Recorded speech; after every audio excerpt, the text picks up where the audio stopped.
اعوذ باللہ من الشیطان الرجیم بسم اللہ الرحمن الرحیم۔ آج جو ہم تفسیر پڑھنے لگے ہیں وہ ہے خطبہ نمبر 22 نہج البلاغہ کی، کہ حضرت علی پر جب قتل عثمان کی تہمت لگائی گئی تو آپ نے کیا فرمایا۔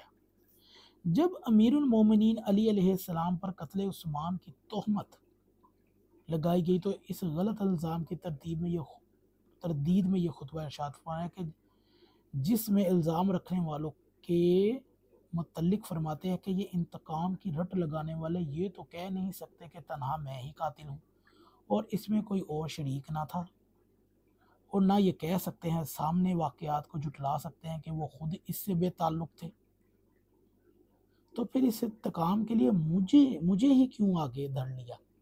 میرے ساتھ اپنے آپ کو بھی شریک کرے، اور اگر میں اس سے بڑی الزمہ ہوں تو وہ خود اپنی برات ثابت نہیں کر سکتے، لہٰذا اس پاداش سے اپنے کو کیوں الگ کرتے ہیں۔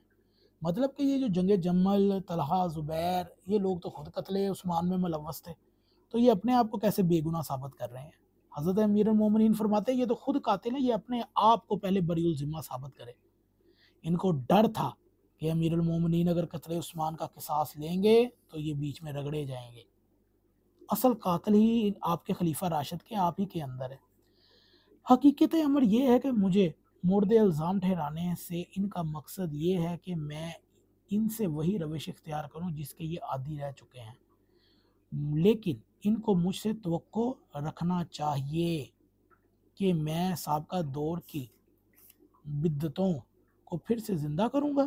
رہا جنگ کا سوال تو یہ نہ اس سے کبھی ڈرا ہوں اور نہ اب خائف ہوں، میری نیت اللہ جانتا ہے، وہ یہ بھی جانتا ہے کہ یہ انتقام کا سہارا لے کر کھڑے ہونے والے ہی ان کے اپنے ہاتھ یعنی کہ خون سے رنگے والے ہیں۔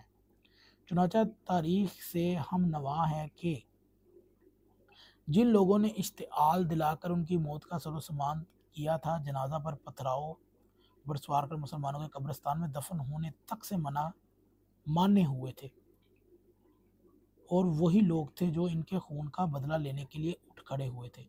تو میرا اہل سنت بھائیوں سے سوال ہے کہ عثمان کو مسلمانوں کے قبرستان میں نہیں بلکہ یہودیوں کے قبرستان میں دفن کیا تھا، وہ کون سا صحابی تھا جس نے کہا تھا کہ اس کو ہم نے مسلمانوں کے قبرستان میں دفن نہیں ہونے دینا؟ اپنے علماء سے پوچھ لیجیے۔ اسی سلسلے میں طلحہ ابن عبید اللہ اور زبیر ابن عوام اور عائشہ کا نام سر فہرست نظر آتا ہے۔ دونوں موقعوں پر ان کی کوششیں نمایاں ہو کر سامنے آتی ہیں۔ چنانچہ ابن ابی الحدید لکھتے ہیں، یہ وہی ابن ابی الحدید ہے جس کی وہ انجینئر صاحب فلاں فلاں سے ابو بکر عمر عثمان بیان کرتا ہے، یہ اہل سنت ہے، شیعہ نہیں ہے، معتزلہ ہے۔ جن لوگوں نے قتل عثمان کے سلسلے میں واقعات تحریر کیے ہیں وہ بیان کرتے ہیں کہ ان کے قتل کے دن طلحہ کی حالت یہ تھی کہ وہ لوگوں کی نظروں سے بچنے کے لیے چہرے پر نقاب ڈالے ہوئے عثمان کے گھر پر تیر بارانی کر رہے تھے۔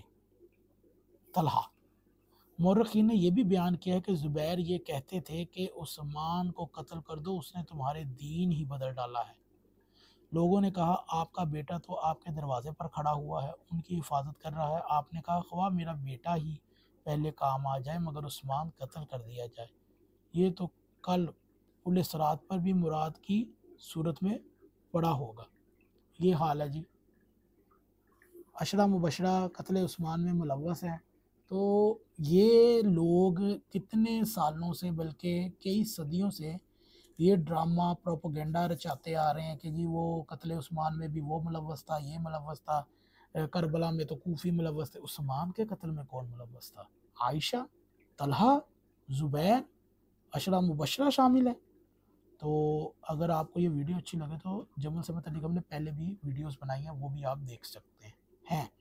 تو یہ خطبہ نمبر تھا نہج البلاغہ کا 22، جس میں امیر المومنین نے قتل عثمان سے برات کا الزام اپنے اوپر سے قتل کا الزام کی تردید کی ہے، بلکہ کہا ہے کہ یہ جو مجھ سے قصاص لینے آئے ہیں یہی اصل قاتل ہے۔